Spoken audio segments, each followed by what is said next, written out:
po. Today po ay magluluto po ako ng kwek-kwek. And ito yung gagamitin ko na quail egg. Nasa ano na po siya, nasa lata. So hindi ko alam ilang quail egg ang nandito. It will expire on June 24, and we bought this one sa Biat store. Okay, so let's cook. So this is what we are going to need. We need baking powder, flour, salt, the kwek-kwek. This, wala man lagi ko yun, pepper, and any kind of flavor. So let's do it. Because this is just walang ilang buksan na natin. Let's open the quail egg kung ilan siya, ilang piraso.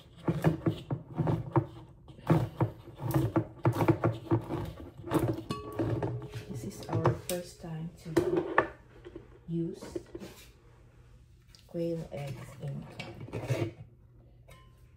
Marami siya. Marami. Let's see. Where's that?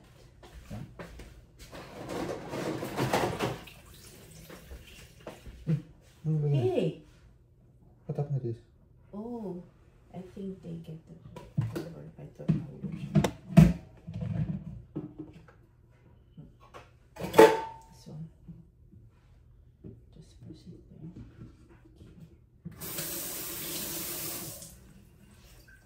I need to wash it. This one.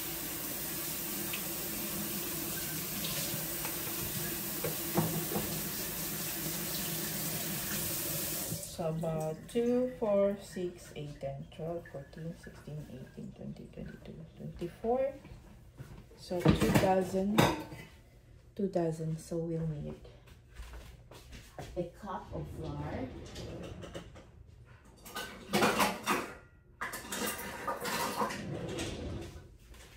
So we're going to need a cup of flour. Oops. That's it. Dami nga yun eh. Bawasan natin 1 half lang dito. 1 half. And then, let's pepper. Okay. Then we need salt. Lagay ko sa kamay ko para makita ko. About that much. Mga 1 teaspoon. Then this, ganito yung sura ng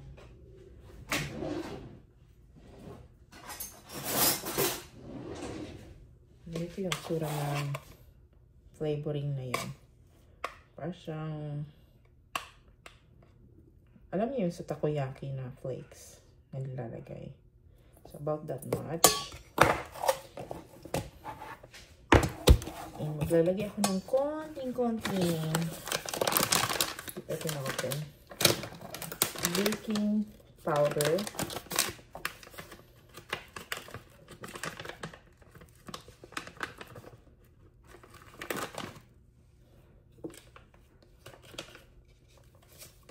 Konti lang.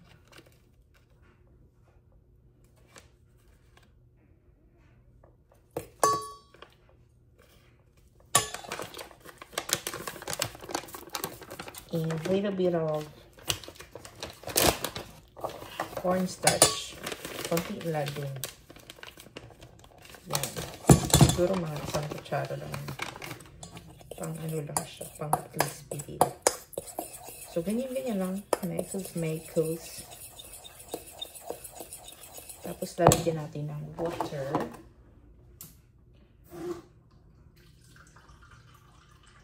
So, 1 half yun. 1 half din ng water. Tinutian ko lang muna. Para makita ko yung yan. So, ganito yung 1 half. Ganyan pa siya. Buo-buo pa siya. So, nilagyan ko pa siya ulit ng half ulit. So, medyo buo-buo pa rin siya. Kailangan ko pa ng kalahating tubig.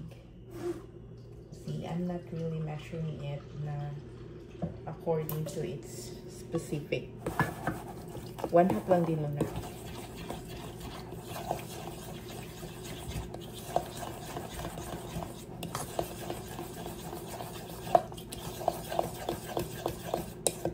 Okay, that's it. So, ganyan na siya. Yan na yung kanyang itsura na perfect na pang-coat.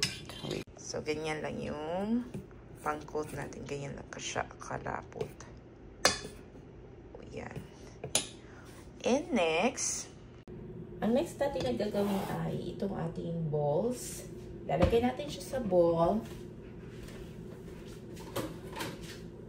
Yan, lalagay ko siya dito. Siya lang ginagamit ko pag mag-work ako, mga panglagyan, mga disposable siya. Parang hindi ko na kailangan na magpalabas ng mga plato-plato. Lalagyan ko siya ng flour, konting flour, at konting cornstarch. Gagawin ko siya bago palipot sa doon sa pang-coating natin na mixture. So, ganun lang ang gagawin. And, shake ko ito. Paano ko ay shake. So, yung aking, wait. Medyo masama-sama siya dahil hinugasan ko. Mas maganda yung ganun. Para makalibutan mo siya nung flour, tsaka cornstarch. So, ganyan siya. Kita nyo. So, and then, habang piniprepare ko ito ay magpapainit ako ng mantika. Kasi i-deep fry natin. At hindi ako gagamit ng kawali. Wala akong maliit na kawali. So, iano ko siya dito sa maliit na kaserola. So, pagpasensyahan nyo na kasi marumi talaga yung hindi siya bago. Okay. Ito yung mantika. Mga 1/4 lang nung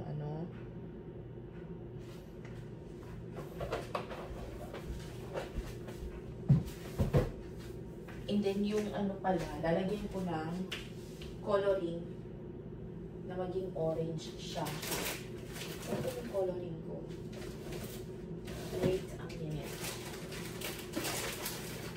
Ano yung coloring ko? Okay.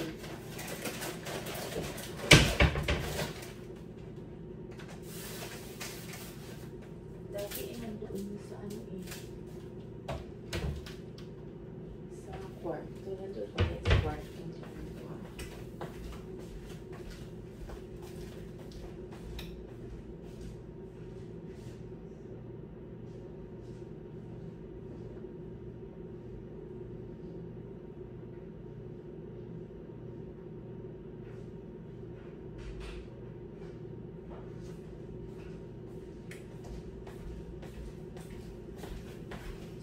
Hindi maganda yung orange at hindi din maganda yung red. I mean, yung itong yellow na ito. Tingnan ko kung konting-konti lang. Isang patak. Okay. That's it. O, tingnan yung isang patak. Yellow siya. So, patakan ko pa siya ng red. Yun. May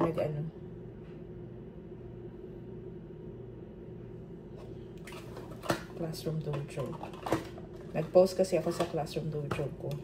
Sabi ko na kung sino ang gusto ng bag ay magsabi lang sa akin. So, merong parent lang gusto na ng bag yung pinamigay ng Classroom Central.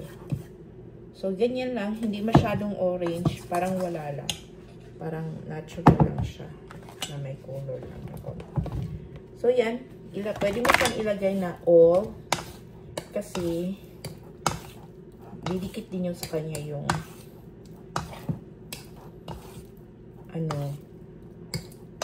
mixture. Ganyan siya.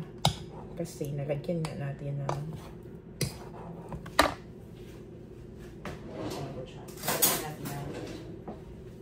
flour at saka ano. Kaya didikit siya ng kanya. Okay. So, ayan na.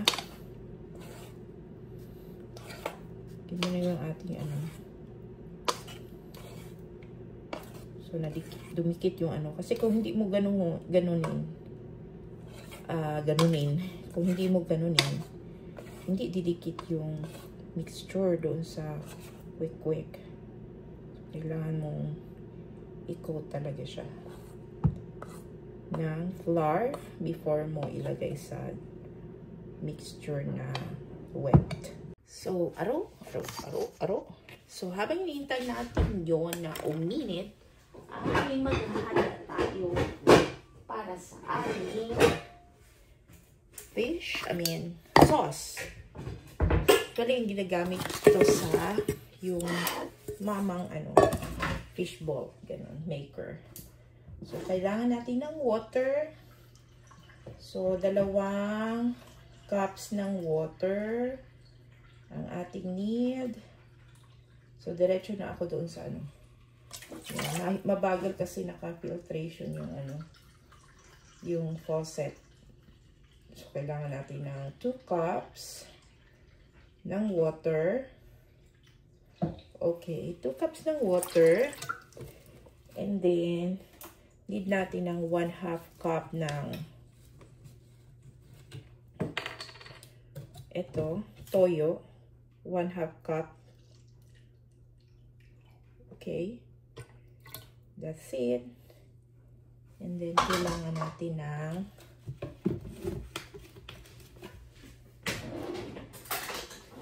salt. 1/2 teaspoon lang ng salt. Kasi may toyo na yun eh. So, 1 teaspoon. Ano kasi ang gamit ko? Tablespoon. Yan. Salt. Then, din natin para medyo manamis-namis. Ganyan kasi yung mga Pinoy, diba? Ganyan kasi ang mga Pinoy. Manamis-namis. So, lagyan natin ng 1 kutsarang brown sugar. Then, lalagyan natin ng, para hindi na ako mag-slice ng bawang. Lalagyan natin ng bawang na means ganito. And then, pepper. Mga ganun lang kadami. And of course, kailangan natin ng cornstarch. 1 teaspoon ng cornstarch. And 1 teaspoon ng flour. Okay. Kailangan ko din pala mag-slice. Mag-slice tayo ng sili. Di ko alam kung maanghang to. Pero sana hindi masyado maanghang. Frozen ito na sili. Then, itong sibuyas. Sibuyas dito malaki. So, gamitin ko na ito. Kasi maanghang yung sibuyas dito. Hindi masyado maanghang sibuyas dito. So, gamitin ko na ito lahat. Okay. Ito yung ating sauce. So, i-cook natin ito sa medium heat. Amayin ko kung dagdagan ko lang yung So, I'm going to cook now for medium heat. Mga 5 minutes chocks na yan. So, medium heat lang. Para maluto yung mga sangkap dyan. Or malapot din.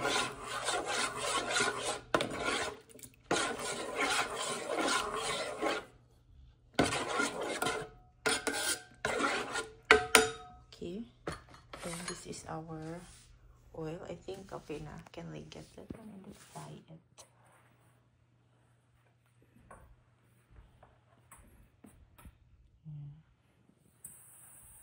Being quick. It's beginning to look like quick. Don't put it together. They're going to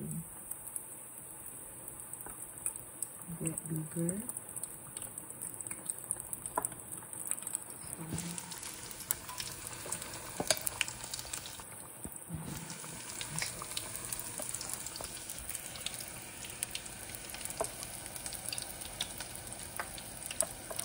You need to baliktad na kasi it's getting brown.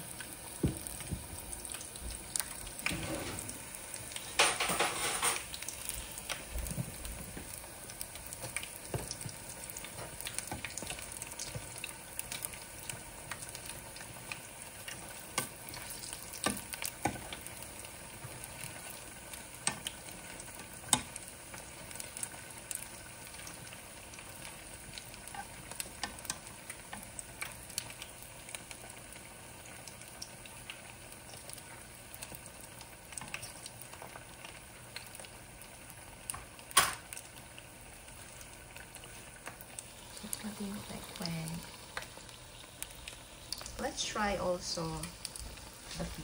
So we're also going to try this fishbowl. Bought this from Viet store.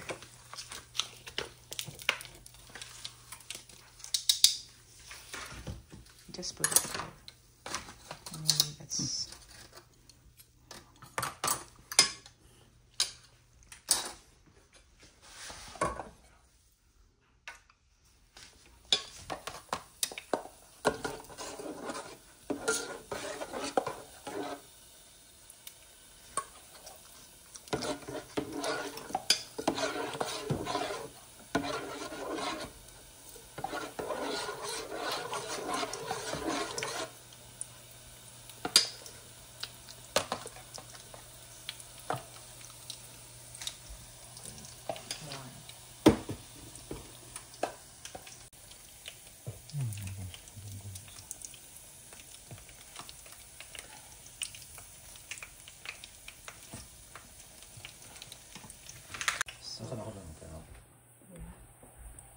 I'm trying that fishbowl.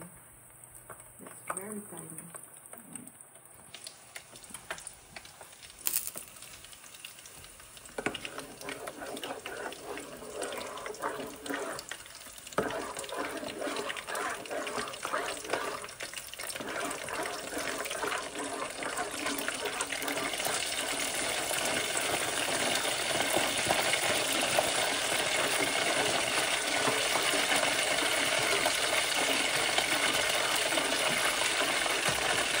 I don't think it will become bigger.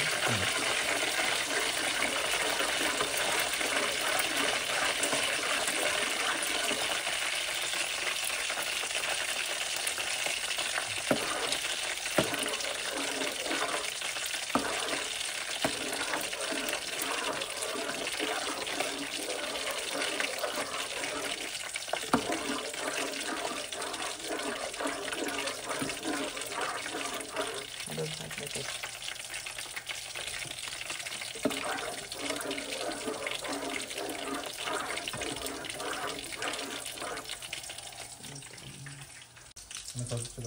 Ha?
Luto ka ba? Ayan.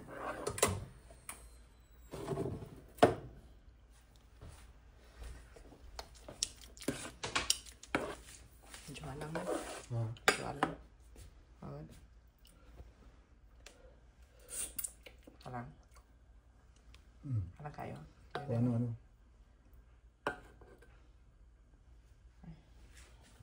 This one. Alang ba ini nga sili? I-slice na ako. Okay. Ano naman tayo? Hindi manihala.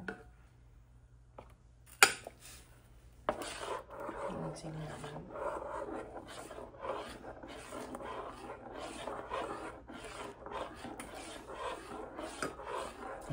Kupos. Kupos. Kupos pa yun. Murag ka na gid. Gahit sa sulod.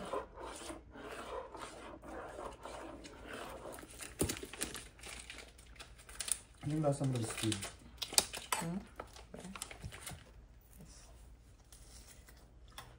Ay, hindi na palit na to sa ano? Ha? Lami. Tama na yun.